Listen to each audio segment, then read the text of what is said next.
Test one. Test.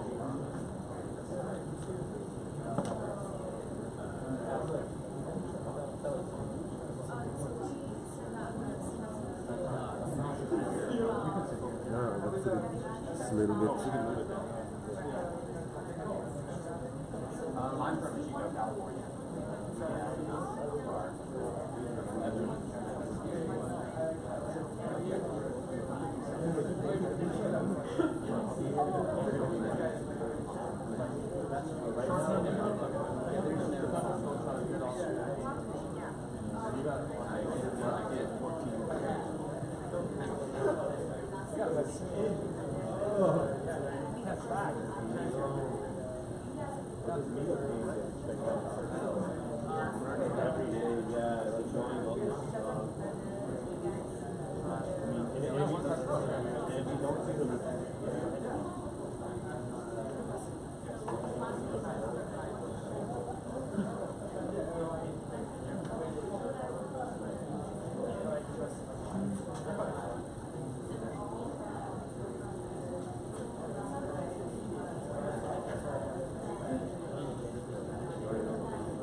Dude, I think I would like lose it.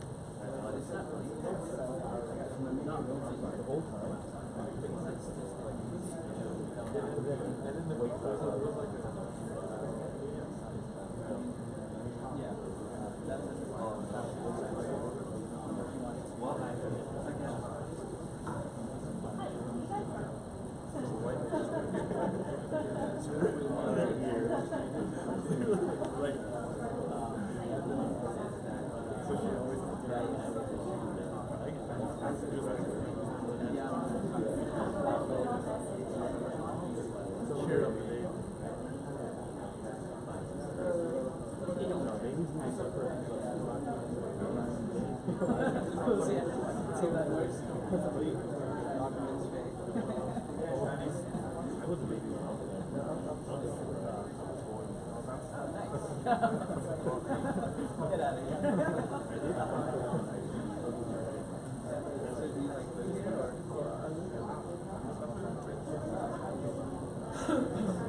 Can you give me the link so I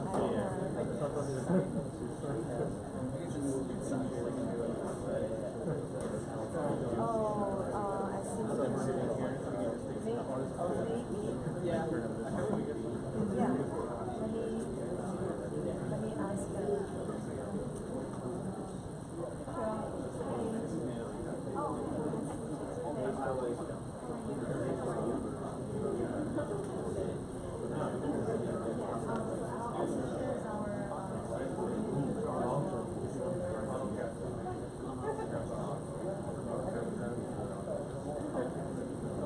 So right now, there's only all the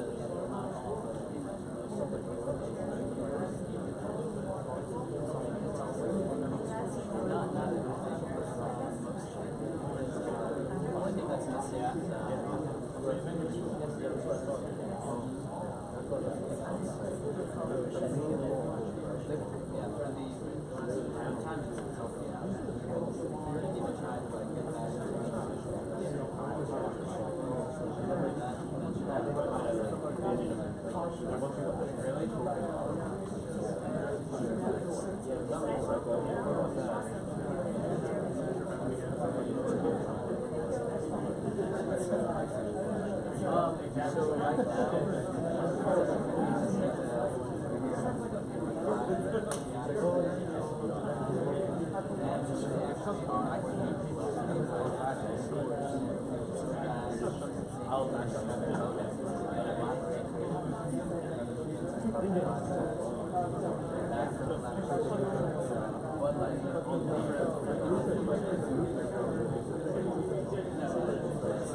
Yeah, what the hell? You took the you're not fine.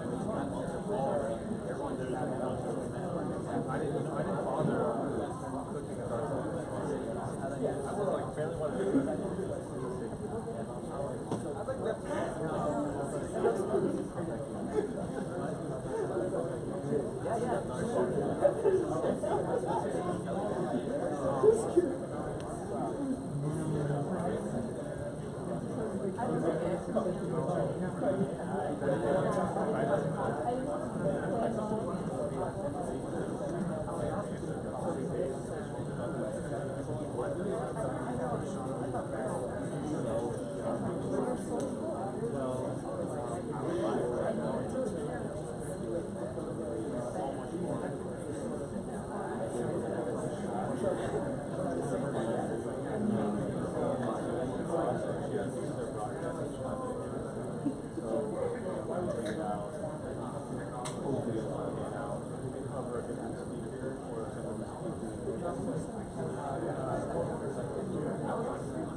sick?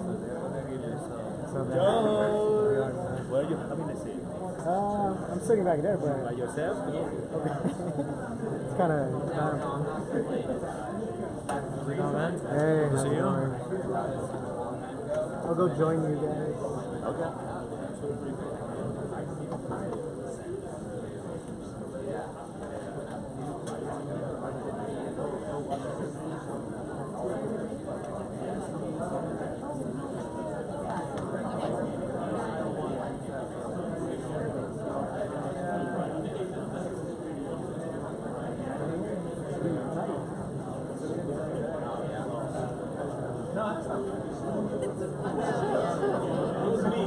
It's going hard.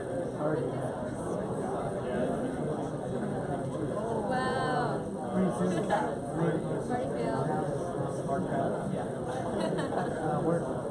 Headquarters.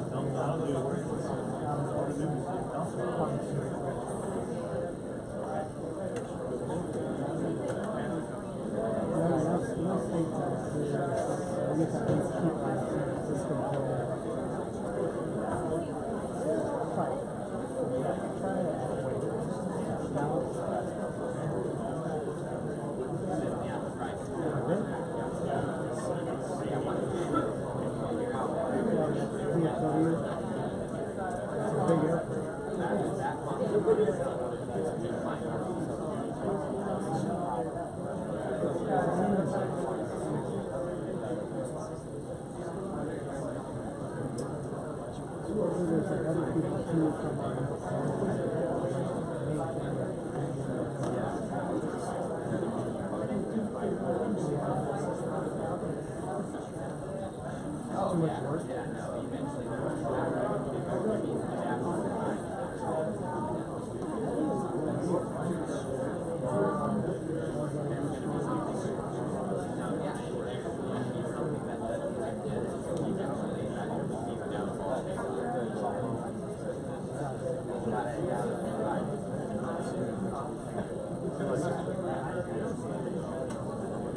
Long term.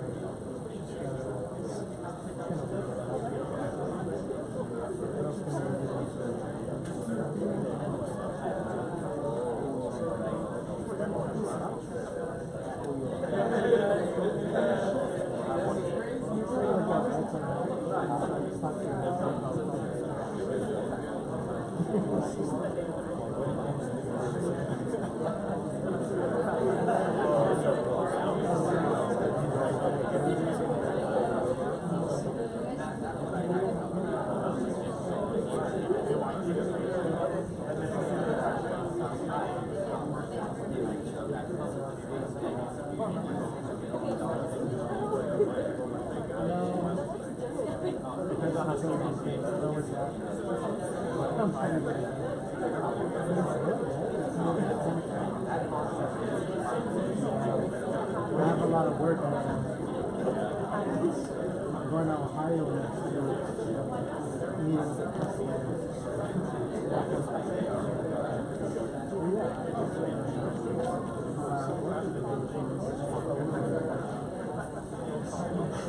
What's in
That's a lot of fun.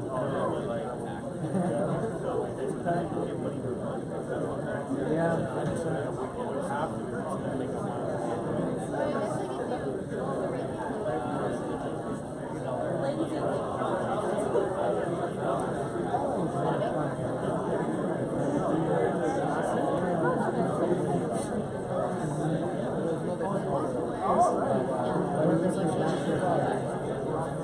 Yeah,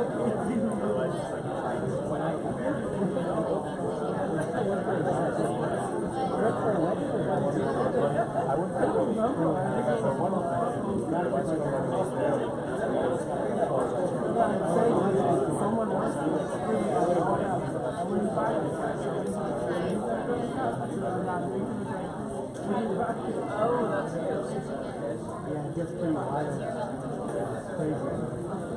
A lot of fun.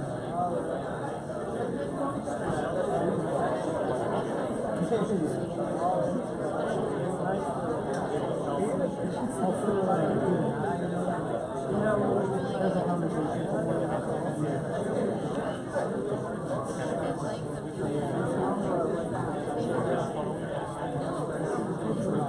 The conversation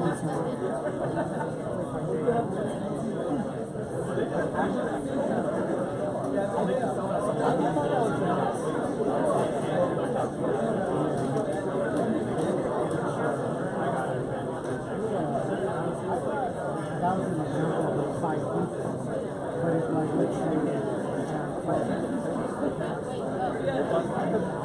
more than 5 people. I just thought it was a simple example. I don't know,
sole pilot was not full. And they completely shut down because I took a passport too long to do. I don't know if it's a simple issue to the country to get something in the I think it's very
challenging.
check your phone. I just turned it off. What's up?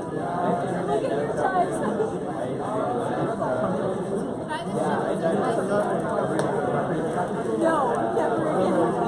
I said nice haircut. I don't like Oh my god. I love it.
I was like,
you're so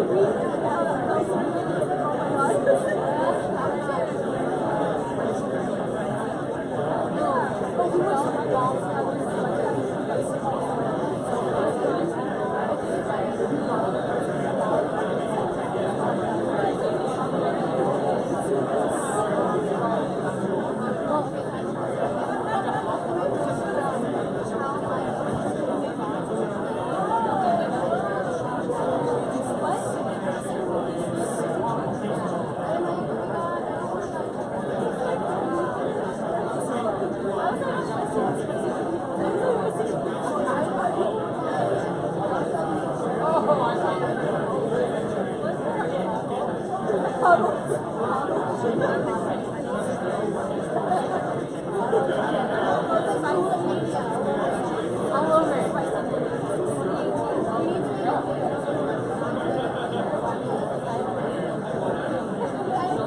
Joy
Hey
everybody, if you're one of the projects presenting today, can you kind of sit up there? All the projects presenting, kind of know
My name is Edith Young. I am the China partner for 500 Startups. So welcome to 500 Startups.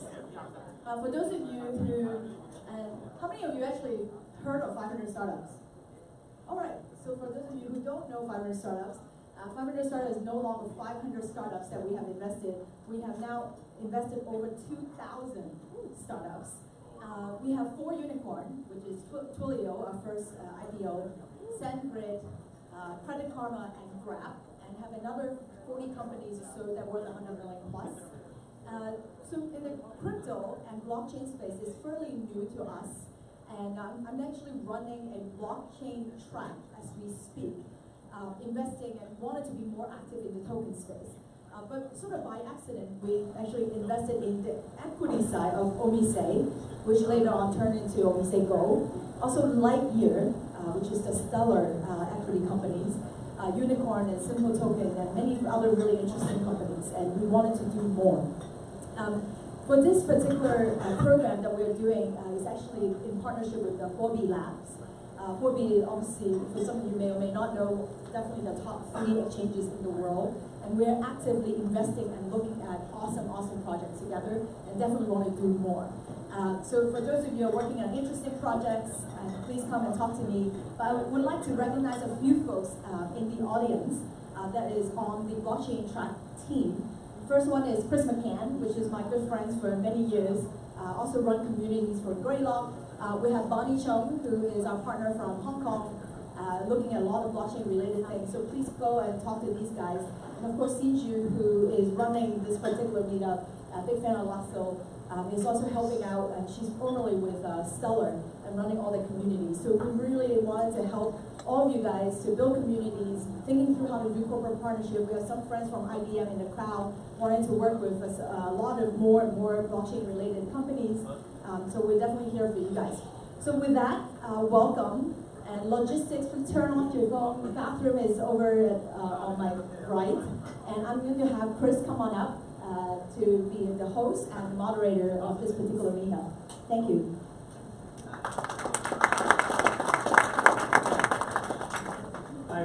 my name is Chris McCann, as Edith mentioned. I help run media at a venture capital fund called Elastos Partners, and I've also been involved in a bunch of these crypto projects from a while now. And it just so happens that I guess a lot of them are in China and moving here. So I helped out some of the Answers Neo team, also the Nebulous guys, and then I helped host the last event that Elastos was actually here. And it was pretty much as packed as this, so you guys were really able to pull the crowd. So tonight we're going to go into a little bit into Elastos itself. There's going to be 5 different DApps presenting how they're using the Elastos platform, and then after that we're going to do a panel with everybody, and then time for community questions afterwards. But to start with, it's my great pleasure to invite Ron, one of the founders of Elastos, to talk a little bit about what they're doing, and then also introduce the event for tonight.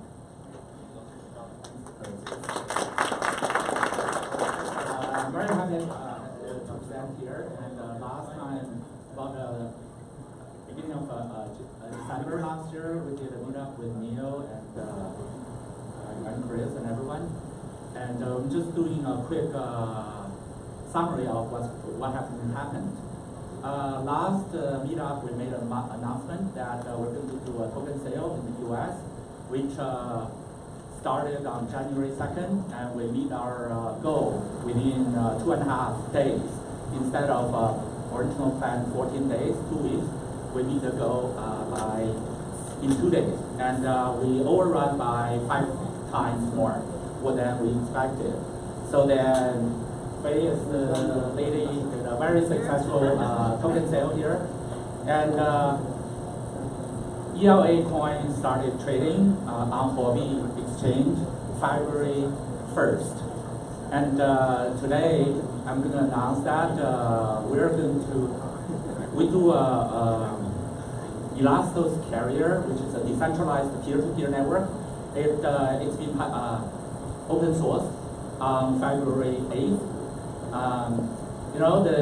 The best design of the internet is decentralized. There's no carrier. Anybody could purchase a server, hook up to the internet. So then, people in the world, they can all hook up to the internet. The worst design of the internet actually is decentralized. So everyone can get on, pretend to be someone else, and everyone can write a virus and launch DDoS attacks, right? Because it's free to open up socket to send packets. So today, when we announce what is a carrier, people can imagine it's like AT&T, Verizon. The carrier can find through a phone number, a UUID, so to speak, the universal unique ID. You can like a hash code from one phone to find the other phone. So we are trying to do the virtual machine to virtual machine. Our carrier could find virtual machines all across the web. With just a hash number. That said, of course, people don't want to have an AT&T or China Mobile to, eardropping our conversations or purge our messages.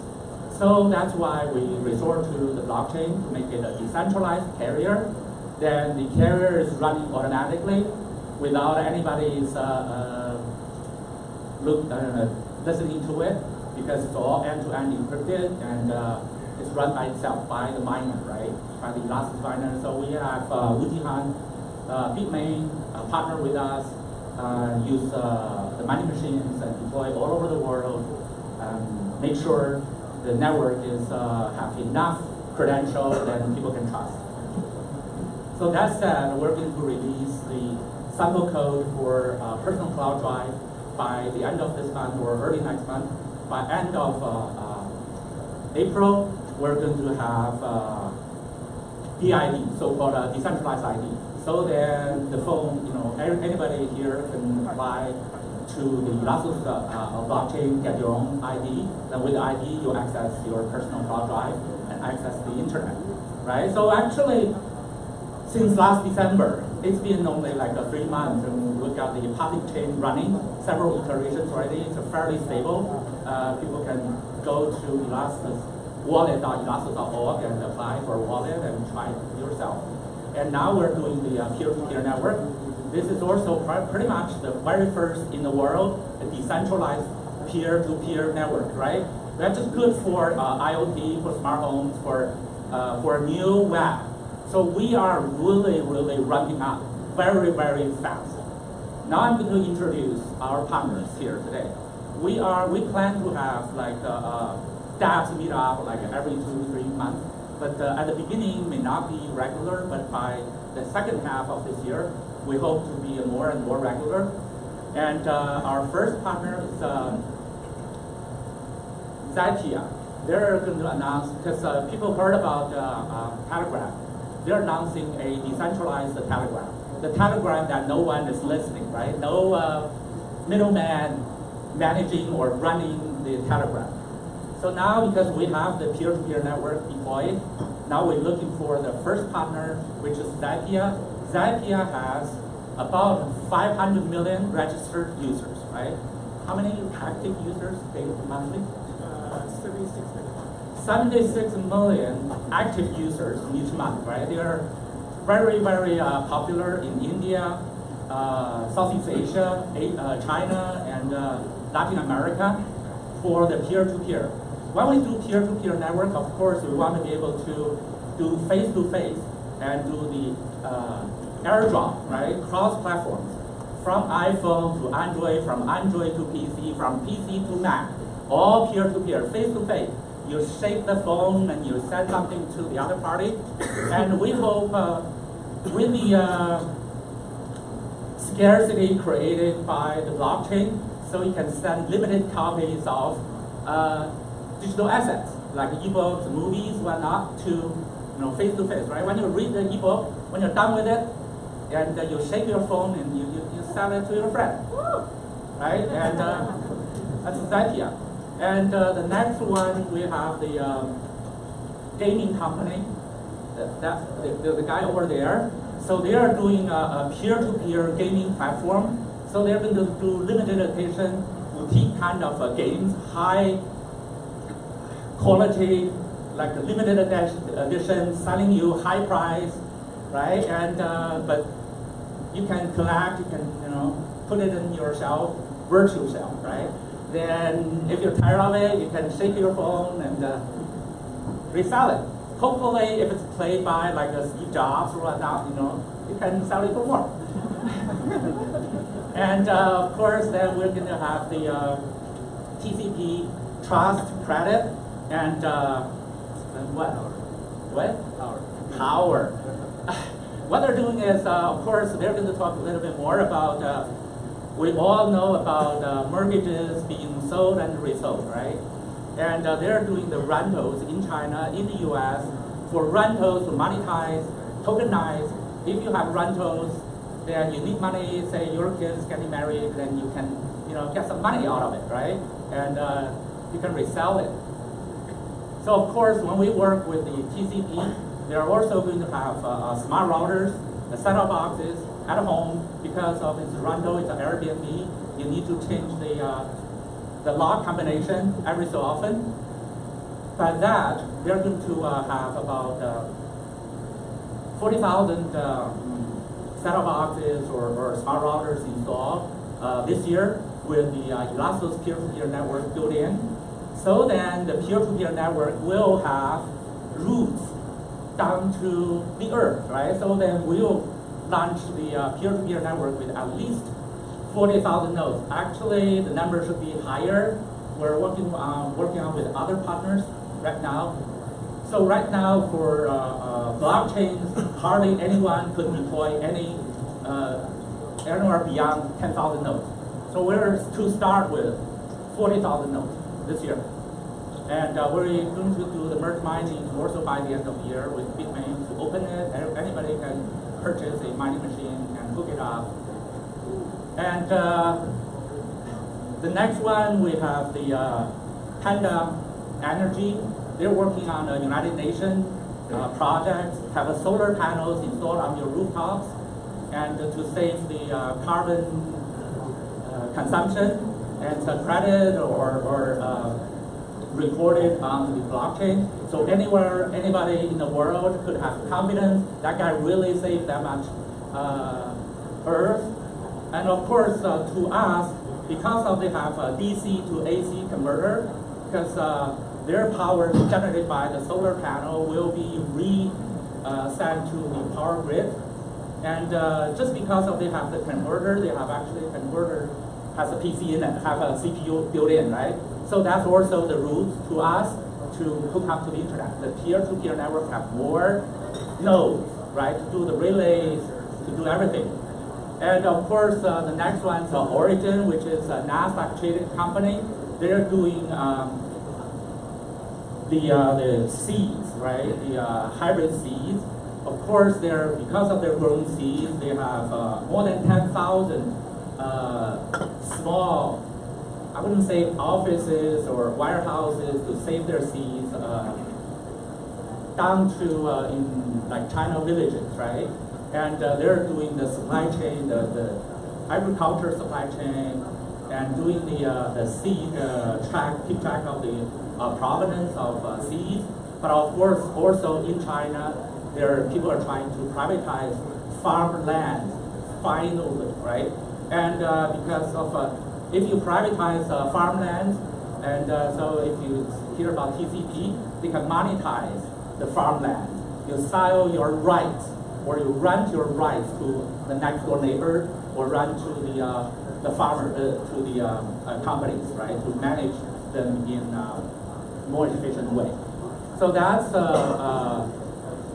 the partners we're going to introduce you, and actually we do have a few in the pipeline.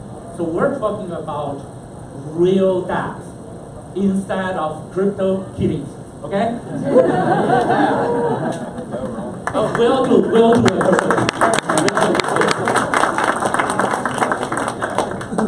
And just a really quick mention, Jihan Wu from Bitmain is a little late, so we're probably going to have him talk at the end. So I'm going to skip past this slide, and then we'll go to the first DApp VeChain. You have 10 minutes. Each one has 10 minutes, and then they'll do questions after. Hi everyone, my name is Frank Wang. I'm the co-founder of VeChain. First of all, thanks to the host Elastos for organizing the event. I think it's I think I'm fortunate that Jihan is late. Otherwise, I would have two tough acts to follow rather than. So, I'll argue, Elastos actually opens up a new door to the new world of blockchain. We are fortunate to be part of the partnership that we can contribute to the key component of the P2P layer. A few words on my background. Before the meetup, I was thinking about how many years I've been involved in the P2P space. Actually, it turns out it dates back to 2003, so it's 15 years in the making.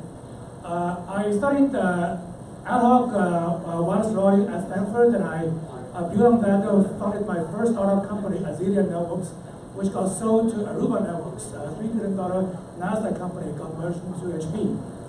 Then I got into the VC business at Northern Light for a little while, and then I still called the startup bug, and I started Zapier 5 years ago. Zapier, you guys are not the typical users of Zapier. Our users are in China, they are in Pakistan, they are in Myanmar, they are in Cuba. Actually, we are bigger than Facebook in Cuba and Myanmar, bigger than Facebook. I think I want to start with a short demo of Zapier. So basically, it's a it started with a file transferring tool. Thank you.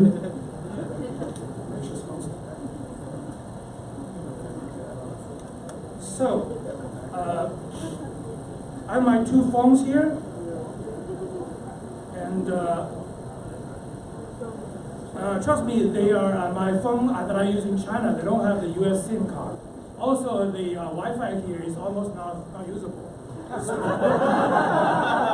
I'm gonna just scan the phone and to have them connected. Okay. Now the phones are connected, so I'm going to try to transfer Facebook app or a 40 megabyte YouTube app. It should be done in 5 seconds. Okay. So you can transfer any app. You can transfer any app. One large game like 700 megabyte, you can transfer that from one file to the other in under a minute. And you can transfer any video, any PDF, whatever, any file, anywhere, anytime, basically. So from that humble beginning, from a simple tool, because it has this magical network effect, so viral growth was very good. We hit 1 million users the first month. And then we gradually grew into 576 million users. And right now we evolve into a user community. They share contents. And they form into these interest groups.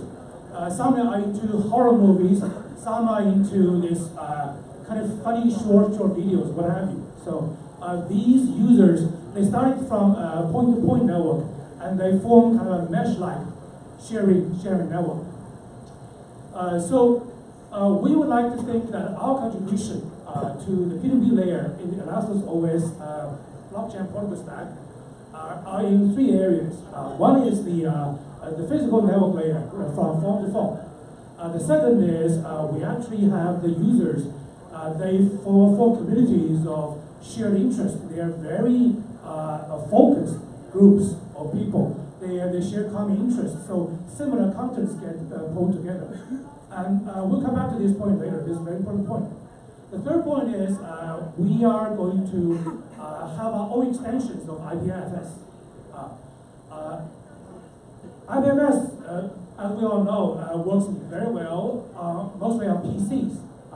But if you want to extend IPFS to phones, it has several difficulties. One is the phone cannot be always on, so it cannot be really a daemon. The second limitation is the phone storage is very limited. So, oh wow. So fast forward. So we actually have the demo for our first IPFS client on cell phones ready. That's fresh off the coding text from last night. We should be able to demo that at the end of the meetup. And fast forward to blockchain. We actually use blockchain to allow the creators or the curators of the content or the viewers of contents, all stakeholders will be incentivized. So we actually not only disrupt the content model, meaning that in our decentralized content distribution system, the curators we were able to serve those new and unique private contents due to loose censorship. Also, we actually revolutionized the channel model. Every stakeholder, the creators, curators, viewers, they all play their parts in promoting good content. So we would like to think we are the user-driven smart edge of content network. So we are a content network by the users and for the users. Thank you.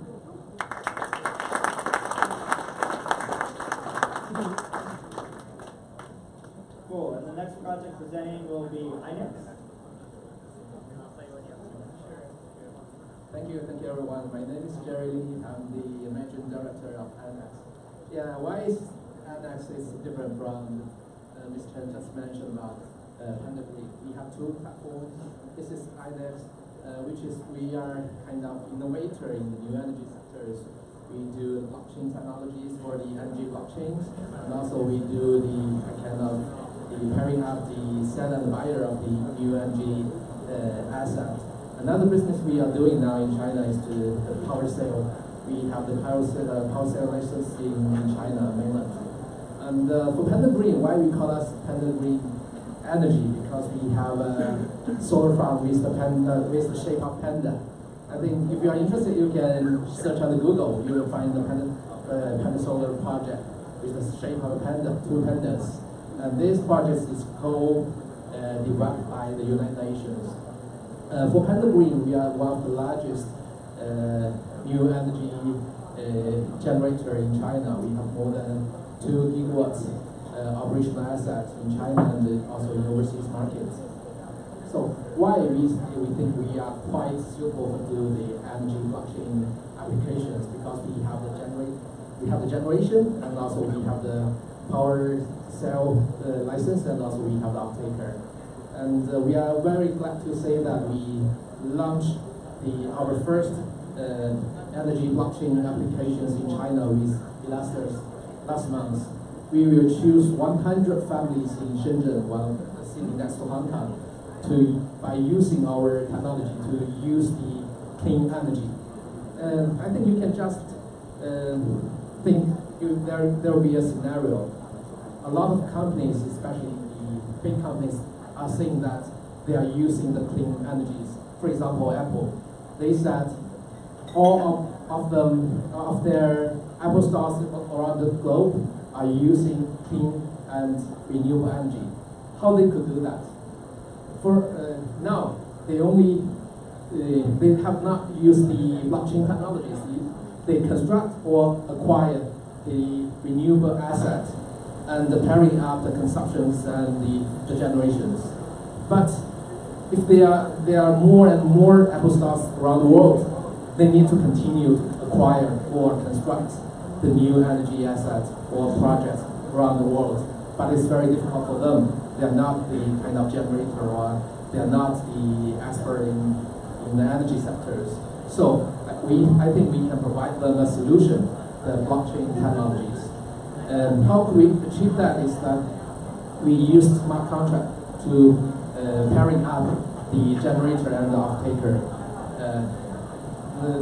Why we think it is very important to use blockchain technologies in energy sectors? Because there are two special characteristics of the power generation. The first of all, the data, the power generation cannot be manipulated. It's the real data. And the second one is the electricity is untrackable. For example, in your home, you cannot say that the electricity you consume is from coal-fired, hydro, or solar. But by using our technologies, we can pairing up you with the new energy generators, for example, and the green. Then you don't need to be, our power generation don't need to be in US. By using our smart contract, you can utilize the power generation volume from China. And now we are doing the internal testing of the first new energy applications in Shenzhen. And I think it will be finished at the end of this month. I think you can see the news quite soon what we are doing in China now. This is the first stage. The second stage, we will choose another big city to invite 10,000 families to join our program. And the key things for the new energy or the energy blockchain in the world is that you cannot find any real applications now, because theoretically they are focusing on the trading or the trading systems. For example, you use blockchain technology to trade your energy consumptions or the new energy generations. But we think it's the future, not at this stage. And this is why there's no successful applications in the world now. For our applications, we will not involve in any tradings or any payments. We're just pairing up the generation and operator at the first stage.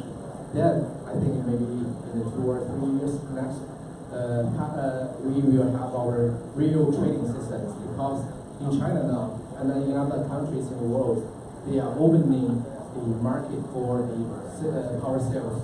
For example, for the IPP, independent power purchaser, or even for the household to trade their power generations. For example, Solar City. I think in US, some of you you know that about Solar City. You can construct the solar power stations above your roofs, but you can only do the self-consumptions, not for trading. We think by using the energy blockchain technology, maybe in the next 2 or 3 years, we can do the trading. For example, P2P trading, B2C trading, or even C2C trading by using our technologies. Another thing I would like to mention is that for INEX, we will go listed in Nasdaq this year. Not for ICO, it's for IPO. So if you are interested, you can also come to me to discuss about that. And another interesting thing for IDEX is that we will also have our token, but it's not for ICO. It's kind of reward for your daily behaviors. For example, the consumption of the renewable energies, the utilization of the public transportations, and we will give you a token as a reward. And in future, you can use these tokens to pay, for example, to pay for your electricity bills, part of the electricity bills, pay for your Uber cost, pay for your cost of shared bicycles. Yeah, okay, something like that. So we will have a comprehensive solutions, not only for blockchain, but also for other connected business or application areas. So that's the introduction of what we are doing now. And I would like to thank again for the fantastic technology provided by Elastos. I think with the help of Elastos, we will have a great applications for the energy sectors. Thank you.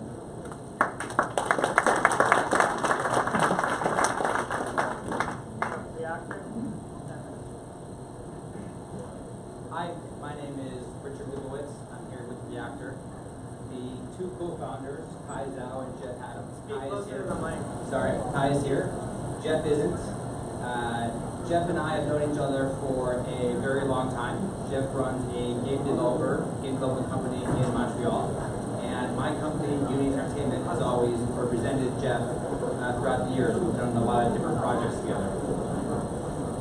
About a month ago, I called Jeff and I said, listen, I have a new idea. Way back when, in the film business, there was something called United Artists. And the talent came together to create their own company to take more control over their projects, more creative freedom, as well as a bigger share of the profit. That is, in a lot of ways, missing in the game business today. It is a huge publisher-led affair. And game developers often are simply working on a month-to-month basis on a project that they may or may not want to work on, but they have to generate revenue one way or another. So they do it.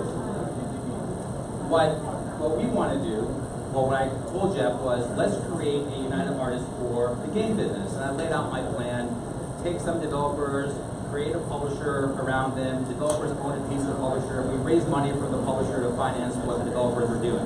He said, that's nice, cute. How about this? And he showed me a Reactor. And I have to admit, I haven't been a big part of the crypto world yet, the blockchain world yet. I'm getting there. I'm in it now because of what it was that Jeff and Kai presented to me. So what their idea is, what our idea is to create this new distribution platform for game developers, to give them also the collector's editions, right? Celebrity editions, so lots of different ways that we can create something special that we can sell within the network. What really interests me, several years ago, I ran a game developer. We did a VR title called Adrift. It was a Oculus Rift launch title, and the publisher that signed us up to do it, we had a lot of confrontations with them because of the way that they wanted to market the title versus the way that we wanted to market the title. Neither one of them really worked. You know, the VR launch title, not a whole lot of them did real well. But what's happened is it has become much more digital, much more about the influencers. And influencers, for instance, on Twitch, YouTube, places like that, are not rewarded as much as they probably should be. They're driving a whole lot of sales to games right now. In our world, we're going to empower the influencers to, in essence, play, talk about, market our games, and through smart contracts, right? If people are watching them and all the millions of viewers that they have, and they're buying the game with them, through them, they're going to benefit from that. Whereas right now, they don't benefit nearly as much as they should. So we think that the gamers, the game development community, you know, right now, and a lot of these things that we're all trying to do, it's a trust issue. For us, it's a bit easier because gamers and game developers, they don't really trust the status quo. they're looking for something new. And we believe that when we present this to them, they, who understand a lot of what we're trying to do, are going to jump on board pretty quick, and we're going to be able to create this decentralized game developers platform where they are in control, they make the games they want to make, they sell them the way that they want to sell them, they give profit shares to people that they want to give it to. It's all about control, freedom, and profit.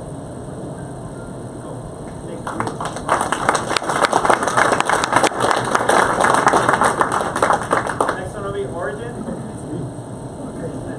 Great, thank you. My name is James Cheng. I'm with Origin Agritech. We are Nasdaq listed company. The ticker is easy to remember. It's SEED. The company was the first seed company in China, first commercial seed company in China. The company has been serving the agricultural farmland for over 20 years, mainly developing agricultural seed product with the biotechnologies. And we also did a lot of work on database to develop hybrid seeds, and we also did some work on the e-commerce. And one of the important things we have done over the past is we're helping the Chinese Ministry of Agriculture to tracking the seed supply sources. So it's important, the agricultural seed, if you think about it, you may not realize it's strategically important for the country. Because for China, such a big country, if you do not have a good quality seed for the next season, you will have a starving problem. And the starving problem is no small issue. So tracking the seed, where this comes from, the quality of the seed, where it is produced, and the storage of the seed, whether the seed still maintains a good quality, the logistics of seed, to tracking all those seed supplies is very important for the Chinese government. And the company will have help the Chinese government using the traditional way to tracking the seeds. So the reason I come here today, thanks for the Elastos technologies. We think that the blockchain technologies will enable a much better way, a much simpler way, or much cost-effective way, or much reliable way to track seeds, agriculture seeds. And if you think about this, the blockchain technology may not just used for the agriculture seeds, but can also be used for the food product, agricultural produce, or any food supply chain. Because food safety, or even if you think about it, the organic food, if you think eating, you have to have some kind of tracking system to really understand if it's really organic or not. So we are in a position understanding the Chinese rural countries' need, and also the need of Chinese government, and also the need of the consumers and the farmers. And we can use this blockchain technology to develop this system, help enable the agriculture seed produce tracking system. On top of this, what else the blockchain can do for when we combine it to what we have, the technology we have for Origin Agritech. Origin, since I mentioned earlier, Origin has been serving the Chinese farmers for over 20 years.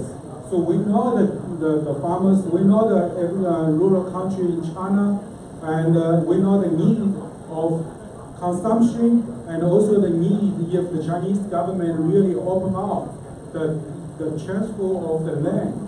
And I'm not sure if the Chinese government will really, how much they will open up to privatize, but I'm sure that the central government will have some kind of means to liberalize the transfer, the transaction of the farmlands. So if the transition of the farmland combined with the consumption growth of the Chinese rural areas, we can imagine that e-commerce will be a big deal. The e-commerce in China is very huge, as you guys already know, Alibaba and JD.com. But most of those existing e-commerce platforms, they are mostly serving the city areas. They have tried, but without much success in the rural areas. And we think we are on some new technology that we can apply to the rural area. So let me ask you, now that you already know Alibaba and JD.com, have you ever heard that there's two leading social network e-commerce company which grow faster than Alibaba and JD.com at the same stage when Alibaba and JD.com was growing very fast? Those two companies, I guess most of the audience here probably never heard about them. One of them is Pinduoduo, another one of them is called Yunji. Those are social network e-commerce systems. Like Pinduoduo, their monthly transaction volume is already 40 billion RMB, already getting past the JD.com, while most of you have never heard of them. Yunji is an enclosed social network system. Not too many Chinese even know them, but I just helped them to raising a fund with a valuation of 2 billion USD, only 2-year-old companies. Think about this. Chinese companies, two small companies, most of you have never ever even heard about them. They already surpassing the two big giant companies in China. What kind of growth opportunities in China? And think about this, the rural area in China, they are not even penetrating their seed to get into the rural area. We know the farmers need, or the population in the rural areas, what they need in their consumption. That's even before the land transition will be liberalized in China. How big this opportunity will be. And if we have a blockchain technology applied to it, think about what we can do. We can tracking all this supply chain. We can tracking all the transactions. Yeah, 2 minutes. Talk about big opportunities, you know. So we can all understand all this transition, the big transition coming up, and we are ready. We have been like for 20 years, we have high demand of tendency in Malaysia. Now, with this demand, the type of companies that have been created are, for instance, 50%, even above. But of course, they would have to invest their own cash flow, capital flow, into these properties to make them inhabitable. Okay? Now, these properties, they might range from the very large who manage multiple cities across China, 350,000 properties, perhaps. And then we have the smaller ones, individuals who manage 50 to 300. Now, as they manage, it resolves the issue of landowner or property owner who is in China with inflation, having, at my time there, within 7 to 8 years, property prices have inflated in major cities about 5 to 6 times. Now, with this major inflation, it makes it no longer economically feasible for this type of real estate management companies have come to be, but yet they still pay the landowner or the property owner month by month on a month-by-month basis. And they might take, 6 months rent from the renter or 12 months rent from the renter. Okay, so what we've resolved is, in terms of, our founder is also the founder of a company called Unique Financial. What we've resolved is no longer having to look at your books for typically the LTV value is 1%. So, for $1 million property, they're only seeing 1% of that per year in rental value. So, okay, wow. All right. So what we resolved is we've taken, we've been able to give them a lump sum in terms of financial services company. Now, in TCC, what we've done is we've moved this process onto the blockchain to ensure the accuracy of the information. as we ensure the accuracy of the information, this ecosystem now no longer has outliers that creates major inefficiencies within the rental ecosystem. So what this does is, what we've created is a parallel token, the TCB token, that's used as gas and will be used in terms of utilization within this ecosystem, perhaps even rental fees, etc. Where hopefully what we're looking forward to is capturing these economic efficiencies that have been created by moving the process onto the blockchain through our TCB product. So the TCC product is actually it's a stable currency. It's going to be connected to 1 year's rental contract, tenancy contract of between the secondary real estate owner and the original landlord. And hopefully we can have our TCB and have that be a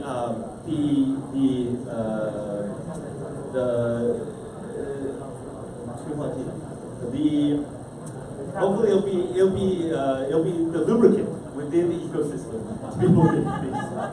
I'm sorry, I haven't been in the US in a very long time. Okay, so and we're looking forward to bringing other cash flow assets onto the line.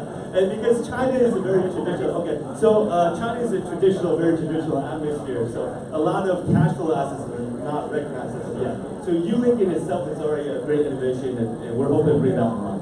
So thank you very much.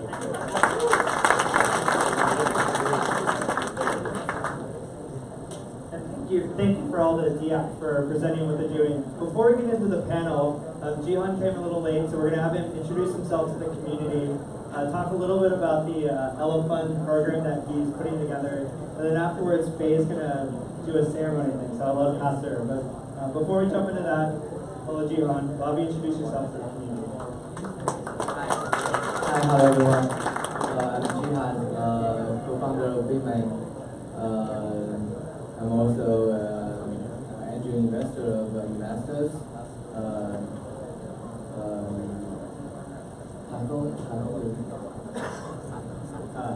Sunny Han, the founder of Elastos. We were good friends for many years. He was one of the very early promoter of Bitcoin in China cryptocurrency community, and is very famous for his academic background. Later, when he decided to start up the Elastos network, I was one of the very early angel investors of Elastos. Mr. Han have a sense of very good sense of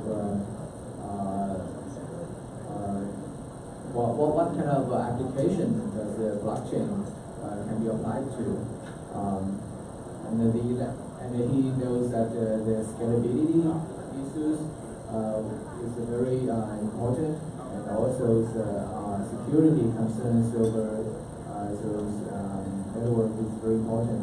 So Elastos addresses these two problems. One is scalability, on which the investors use multiple sidechains to make sure that each of those DApps will not intervene the others' scalability. And the security problems, investors use merge mining and to solve the security problems. And today, when I arrived at this Meetup, and I'm very pleased to see that lots of applications are being deployed on the Elastos network. And some of those applications already have been there for years, and it's quite famous in the community or in the startup ecosystem.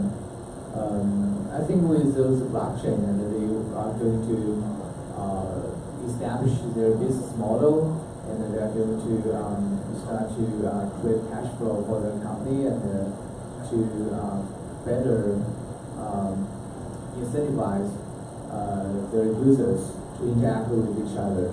I think that's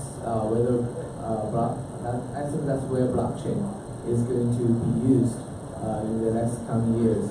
But it's a decentralized market, and it's highly efficient, and it's very free, and it's programmable. That the application users and the inter-applications can do trade with each other.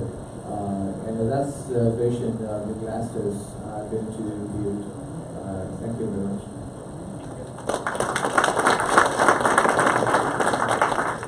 And so before we jump into the panel, I want to introduce Faye. You guys have probably all seen or met or Faye. This is Faye. Yes, thank you so much for coming. I'm so glad to see so many of you being here. And actually, I know you guys, some of you guys were flying from Switzerland, from London, from Germany, from the East Coast, from South Africa. So I'm so excited that, before 3 months ago, we didn't have any community before, and we launched our first meetup with Stella and Neil at exactly the same place. And now, we have such a big community. We have over 16,000 people on Twitter, 16,000 people on Telegram, and everybody's so supportive, and we're so happy. And so that's why we're making this a signature wall for us, a banner for us to sign on it, as a, for us to keep as a, good memory. So I would love to invite all our speakers, and with Jihan and Ron, and also our team and Chris, everybody together to go sign their names on the banner, and then everybody else can sign later. Thank you so much, guys.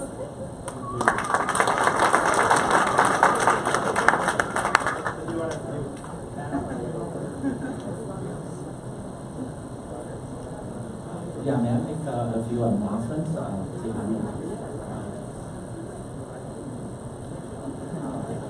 Okay, I think I just forget one very important point is that Bitmain is going to co-work with other partners to set up a foundation.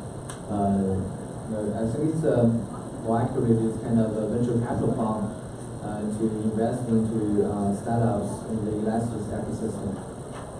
Thank you.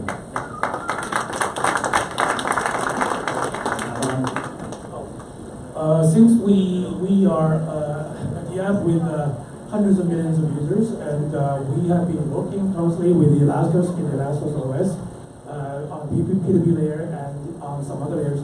So after a few months of preparation, we are ready to roll out our US global token sale pretty soon.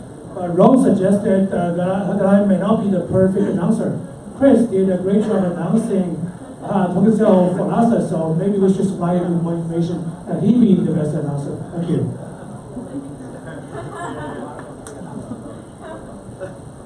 Yeah, I guess if you want to learn more about the pre-sale and ICO, you should go talk to him in the future. I don't know if that's a good job. Alright, Alright, so I'll do a quick signing and then we'll do your questions. invite all you guys to sign for us over there on that banner, and then I'll pass the pens to everybody else to sign as well for us.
And after everybody's done, we'll do a panel. So when you guys are done signing, come sit.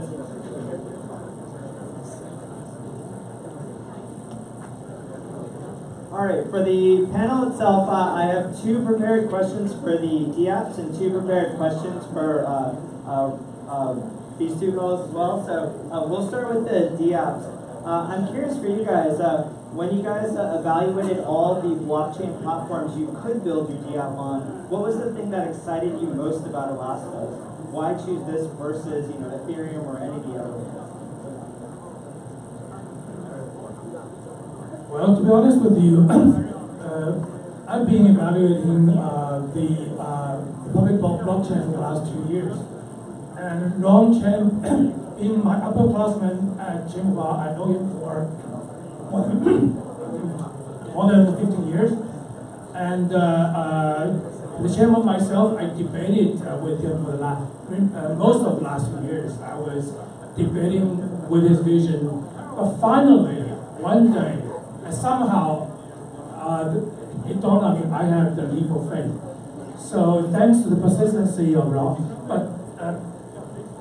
But seriously, I think Ron being a seasoned programmer, he actually brings a brand new perspective on the blockchain, the whole ecosystem. He is he's an adamant OS expert. 15 years ago, when I first heard his very first version of the OS, I couldn't understand him. But gradually, when he combined the OS vision with blockchain, it started to make a lot of sense. It showed that the other blockchain, mostly they are by young geniuses, but they may not have seen the real world problems at a massive scale. Ron has been an OS guy. He has he deals with massive number of users. We actually we are also in a PB space. We work on systems that are serving 500 million plus users. We know that the other blockchain, they have their advantages.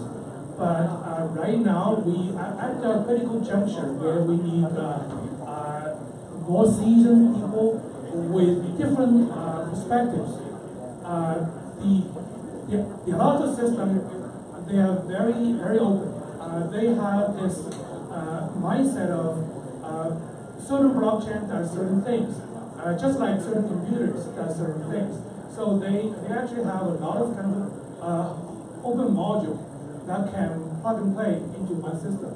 I like their security model, I like their scalability model, and we are going to be closely working with them to revamp the whole P2P system.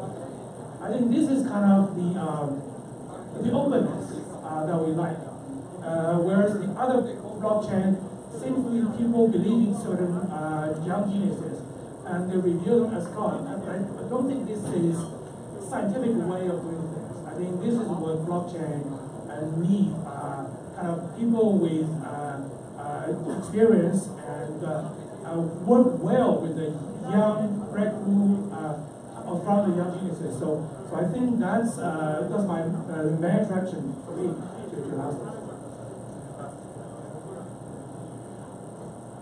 Same question. I think what we are doing now is, I think, a totally new area in the blockchain technologies. And it is our pleasure and honor that we can use the corporate investors which they are providing us a very fantastic platform.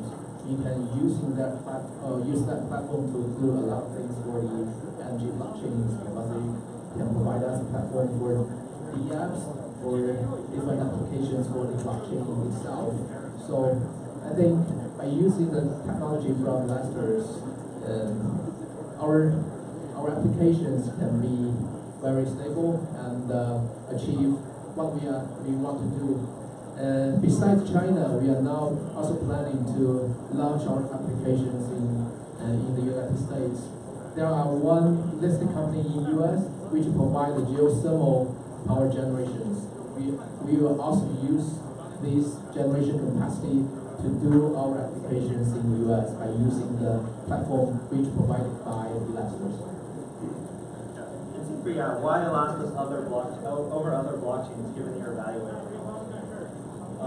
So our founder is actually upperclassman, Mr. Chen, and I want to thank Mr. Chen again for having us and working with us. I personally actually met the rest of the team at Elastos. I'm very much impressed with the capabilities. For us, it's a great fit for our double token model, with TCP as our primary chain, and then having a side chain with individual assets, cash flow assets. TCC being real estate, and perhaps we'll have others as well on the chain. It's a great fit for our structure and the potential future of all of our products as well. So I'm very happy with this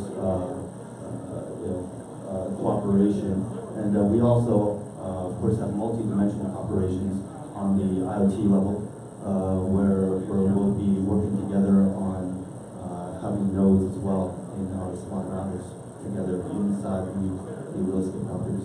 So, thank you. Well, I think I want to talk about 3 points to say why we love Rongo and love this Elastos. First, when we choose a partner to work with, we want to find someone who is really serious about it. How serious he has been doing this?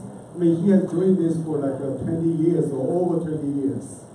And I know this, and I know their team, and they work very hard, and their system of Elastos. As the second point I try to make, the system of Elastos, as Ron tried to explain to me how the work they have done over the years fit very well with the blockchain technologies. And this is very important. If you're developing foundation technologies, you need to know things inside out, because I don't. So I need a partner who really knows inside out. The third point, why we select Elastos, because our chairman and our partners has worked with Ron for a long time. And as a matter of fact, the IT team for the last 5-7 years, we are working with their team for many years. So I know very well how much effort. Go back to the number one question point, how much serious they have worked on the Elastos. I mean, they put like 100, they told me they have hundreds of employees there. Virtually all of them technical people, or the what do you call it, the coding people. All of them are much behind my knowledge. So that's really impressive in my mind. If I look at other teams, if you can find other teams that was such a serious effort put into it, I'm certainly willing to talk to them. Thank you.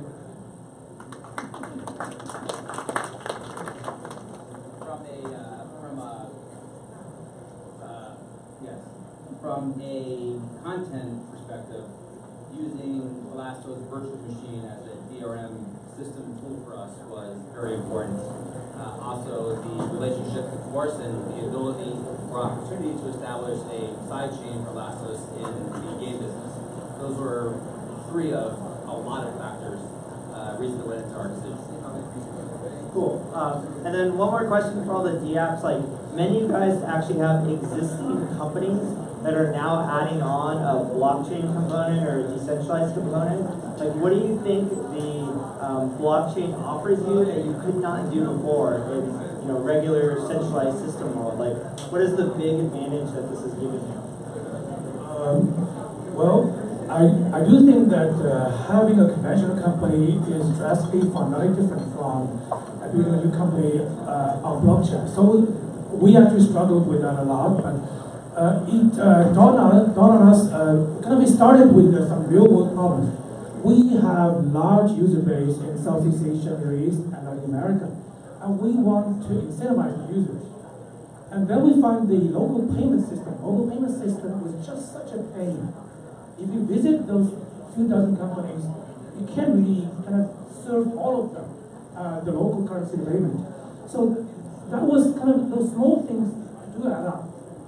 And when Hanfeng and Longchain, they kind of educate me and convince me to work with Elastos, I suddenly realized that blockchain, although right now it's in its primitive form, but it has all the potential, as illustrated by Elastos, that if the system is built right, it can do wonders to really incentivize users. For example, we have a two-level token system, Bill Gold and Bill Silver. Bill Silver is tied more to income, and that's a stable currency. And we have Bill Silver, which we can use that to really kind of fuel the viral growth. So with the flexibility of the Elastos system, we suddenly found, oh gee, this ideal solution is right in front of us. So that make us the kind of the leap much easier. Yeah, same question for all you guys.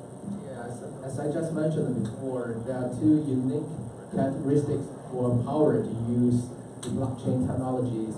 First of all, is untrackable, and the second one is the data cannot be manipulated. I think the blockchain provide us the optimal solutions in the energy sectors to do the blockchain, the energy blockchains. Another key point is that by using the energy blockchain technologies, we can have different kind of business models. Not only, for example, the pairing of the generation of taker side. The second one is we can connect the blockchain and the energy sectors to other business. For example, the CSR. We just mentioned about the Apple. They claim that all the Apple stores are using the clean energies. How do we do that? By using our blockchain technologies, we can connect with their CSR programs, and for example, and also for other big companies. So it's one of the future business model we can say here. But from our point of view, there are more and more business models by using the blockchain technologies in the energy sectors. I think for us, it brings an issue of being a company for profit reasons up a different level. Using the blockchain, we can expand quicker with ensuring information accuracy. That's the first point. But from the larger perspective, we can actually raise our level to an industry ecology level. We're actually hoping that many competitors of our financial services company will pop up around the country in China. In this instance, we can actually bring information efficiency to the whole real estate rental ecology. In doing so, hopefully it'll help bring a different level of value besides what we can provide as an individual company. Yes, for us, as I mentioned earlier, regarding the agriculture seed tracking system, so the blockchain technology will enable this tracking system will be working much more efficient, much faster, and much more cost-effective. And on top of this agriculture seed tracking system, other tracking like agriculture produce, and also similar advantage could apply. But in addition of those kind of tracking system, blockchain technology will enable the company, like our company, to do much more, like including the e-commerce and secure the e-commerce and also secure the transaction if the farmland transaction is liberalized. So there's a lot of opportunity opened up to that, from the blockchain technologies. game business, game sales, especially digital game sales, are always hard to track. Obviously, with a blockchain, we're going to know what those are. And you can also implement with the smart contracts what we call smart royalties, which is division of revenue to certain parties as soon as we get it, however we want to do it. We can also do time lock lending, which is basically game rentals. For a lesser amount, you can play the game for a certain amount of time. Importantly, the digital resale market, obviously that's very important to us. That hasn't been done in the game business before. Anti-piracy. Also, the achievements, the stats. We can actually give players rewards for their high achievements using the blockchain. And also, there was one other, all the digital assets, right? Being able to store and sell the digital assets. Those are a few of the reasons why it matters to us. Cool. And then 2 questions for Jihan and Ram, which I'll actually collapse down into one question. And then afterwards, we'll take some questions from the audience. For both of you guys, for the Elo Fund that you're doing, Jihan, and then also Ram, you're also supporting DApps on the platform. 2 questions. A, what is your general strategy around each individual fund you're doing? And then which DApps would you ideally like to see on the platform? Like, what are you looking for? Our strategy is looking for such kind of DApps that really need a blockchain and to do the work. Recently, we see lots of blockchain startups or ideas that is trying to attach themselves to do those linkage that they're somehow related with blockchain. But finally, we decided that we just don't need it. I think our investment will focus on those startups that really need blockchain to do something. I think blockchain can do payment, can create financial tools such as tokens, and can do some trustless things such as identity or some other that is really related with blockchain. But some applications very I think it's very not related with blockchain, just kind of concept, but it's a weapon to pass. And how about you, Rob? Well, the way I look at it is, I'm from the internet, the office background, and if you imagine we have a web, what if the web has a DID, decentralized ID, right? The web doesn't have an ID. If it has ID, then it can do a lot, right? Secondly, what if the web has a notary public? Every 2 minutes, every 10 minutes, you can register something you feel it's your right to register. That's your artwork, your IP, whatever, and then so you can register. So you can claim this your original piece of work, right? And the third one is the scarcity. If you want to sell a limited number of copies, and with that 3 property set, that can help a lot with the web already. So I do feel the blockchain, like the Bitcoin, like a POW, Bitcoin just ledging without smart contract, which we could achieve that 3 characteristics already. And we just use the mature technology and to help the world. So I'm looking more towards the mobile internet, the traditional internet apps, such as the app has 500 million customers, the apps that really impact the world, like with the United Nations, saving the world. I think those are the decent apps. We should work with something workable, instead of trying to imagine some artificial kind of improvement. I don't know whether it's necessary, right? Is that necessary to really speed up the TPS of a blockchain? If you speed up the TPS of a blockchain, you basically literally you add up the data, right? Like Bitcoin for the past from 2009 January to today, you got like 150 megabytes. And if you speed it up 5 times, you easily run, 5 times more jumps over there. Why do you need it? Do you really need blockchain that fast? Right? Really, no matter how fast the blockchain, you cannot save the world. You need, who is asking, what's the TPS of the internet? It's an invalid question. Okay, that's my perspective. You're barking on the wrong tree.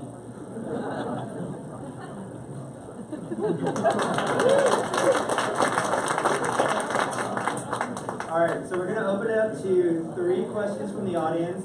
There's a special surprise at the end, and then Faye's going to close everything out. So 3 questions. We'll go with you first. Here. This is Jason from New York. Great opportunity to be here, and thanks Feng for the invitation, and Ron and Jihan flying so long distance. I come from a background of real estate development. Currently, we are the largest satellite city builder in China, Huangshan. We are very interested in smart city, intelligent city. So from your perspective, integrating blockchain technology into the smart city development, what's your general thought? Number 2, for developers, what are your suggestions for them to approach this? Thank you. Maybe a couple people. Well, I think blockchain in such kind of a scenario can do payment. It's very critical. For example, when you're parking a car in some random spaces, and the spaces have a kind of owner, the car can pay to the space's owners very accurately and without knowing each other. Its identity can protect the privacy of each other. And blockchain can also create financial tools to raise capital in the early stages of startup. We know that in the stages, lots of projects are related with heavy investment, especially heavy initial investment capitals, and blockchain can be used in such kind of scenario. And blockchain can also create a trustless identity. Basically, it's kind of private key and public key pairs. I believe such kind of technology can also have some use cases in small cities. That's what we have known already, and I believe that if we think carefully, there must be some more use cases that are small city construction. Second question. Good. I'll do you next. I'm sort of migrating, ask you Jian question. How did Elastos differentiate between Ethereum and say EOS on just scalability and the security? Because we know the blockchain has a lot of advantages. But the scalability is a problem. It gets slower and slower and slower. It's actually centralized. How does your Elastos solve some of that problems?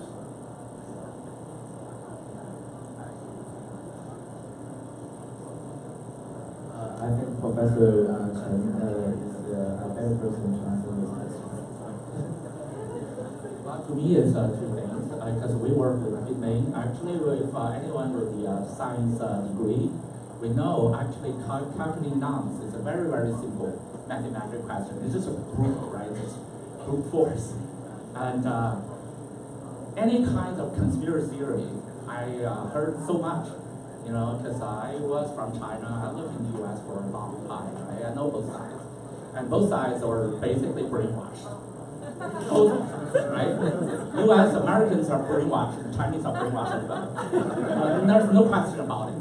There's no, different ways. It's very, very, I'm answering in a very honest way, right? And if you think, just finding a nonce, there's a conspiracy, he has 80% of the hash power. Does that mean he can embed a virus into it? Come on, right? Joke. You can purchase a mining machine, put it in your garage, try it out, right? It's just like Chinese believe, what if the Intel put a virus in this chip? It's the same thing, right? Have you heard about that story? You know, Chinese always suspect there's a bug in Intel's chip. Do I believe it? Well, you know the answer.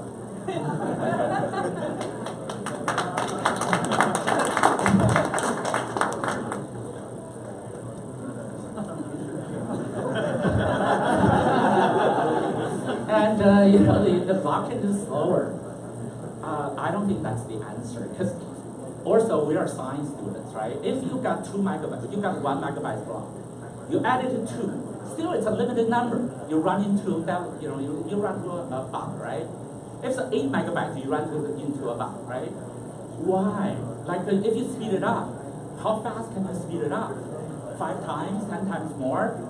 For one machine, for one law, for one ledger, it doesn't really make sense. Because of every 10 minutes, is it fast, is it slow, right? You take a nonce, you take a hash. That's a piece of history. That hash, you could be hashed over 10 megabytes of a file. You can hash over 10 gigabytes of file. You can hash 100 gigabytes of file into one hash. What's the limit? You want to put 2 megabytes or you want to put 1 megabyte? I don't believe in either, right? 1 is enough. Or to us, we put 2. ELA, we put 2. But it's not the answer, right? We put 2 minutes. The hash, every 2 minutes we generate a block, right? And our block is 2 megabytes. I wouldn't say we were like, 10 times more than the transactions, more than the blockchain. That's not the scientific way to put it. Ask your math teacher, right? It's not the answer. That's what I'm saying. It's barking on the wrong tree.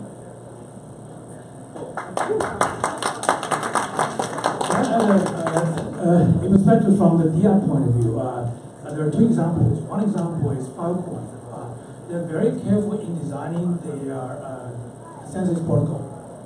They have the improvement of the proof of space-time to drastically reduce the burden on the main chain. For us, the reason I like Elastos is they have very open-minded. So we actually we have 170 million file transactions per day. We cannot dump all those junk onto the Elastos chain, right? So we need to be careful in designing what the public chain is good for. In our design, in my humble opinion, we actually put the ID or the identity of the people who are running the content store. These are slow changing characteristics. People, how many visits, how many interactions per day. We don't dump 170 million file transfers on that. We put people's reputation or their digital asset repository on the chain. So you need to be careful. I really like the expression that don't bark on the wrong tree. So I think people are solving the wrong problem. Okay.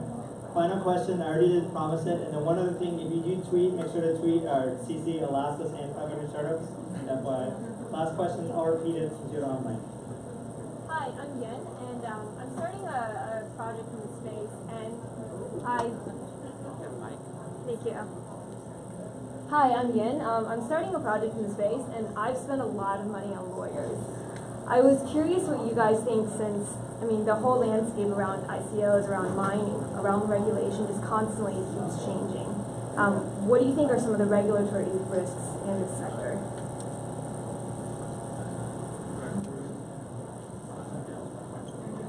Anybody want to get it here?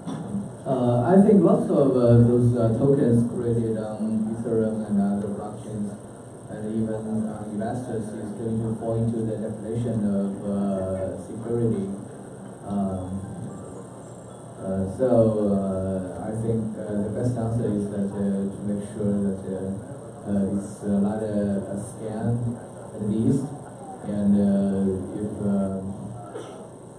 one day your lawyers tell you to do something, and it's better to follow their advices, and that's my suggestion. I think the regulator right now, what I cannot speak for them, but I just feel that because the blockchain have its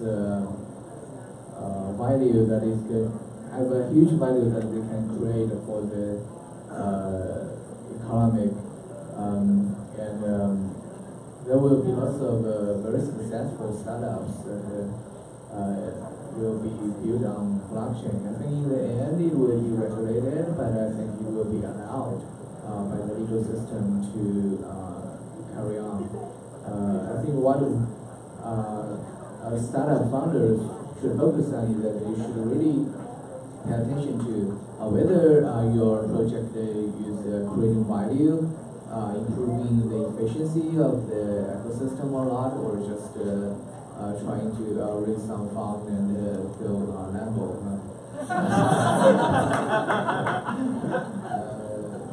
I believe that the regulation will be fine, especially for those startups. Okay. Thank you, Jihan, Rong, and everybody else in the panel. Really appreciate your perspectives.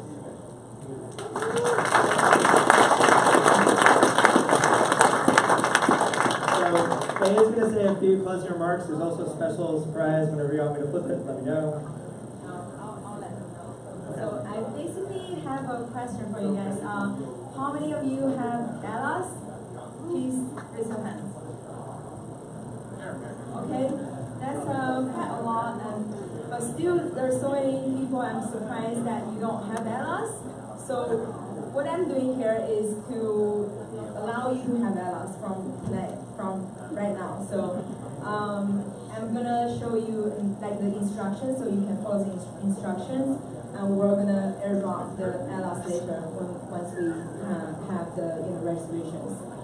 And I believe we actually, yeah, go, yeah. So go, guys, and so. I know you're excited, and we actually have another project which is TBC, and it's gonna airdrop as well. So I'll leave Wade to introduce how they're gonna airdrop for you guys. We're gonna airdrop by you gotta talk to Xiaoshen, a guy over there. That's how we're gonna do it. Sorry, I'm not the technical guy here. So. But yeah, I'm going to scan that as well.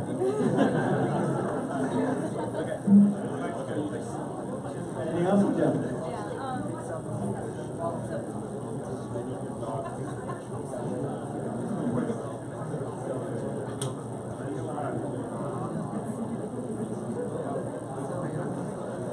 So also, guys, we'll leave the wall to you guys, so you guys should actually also sign on the wall for us.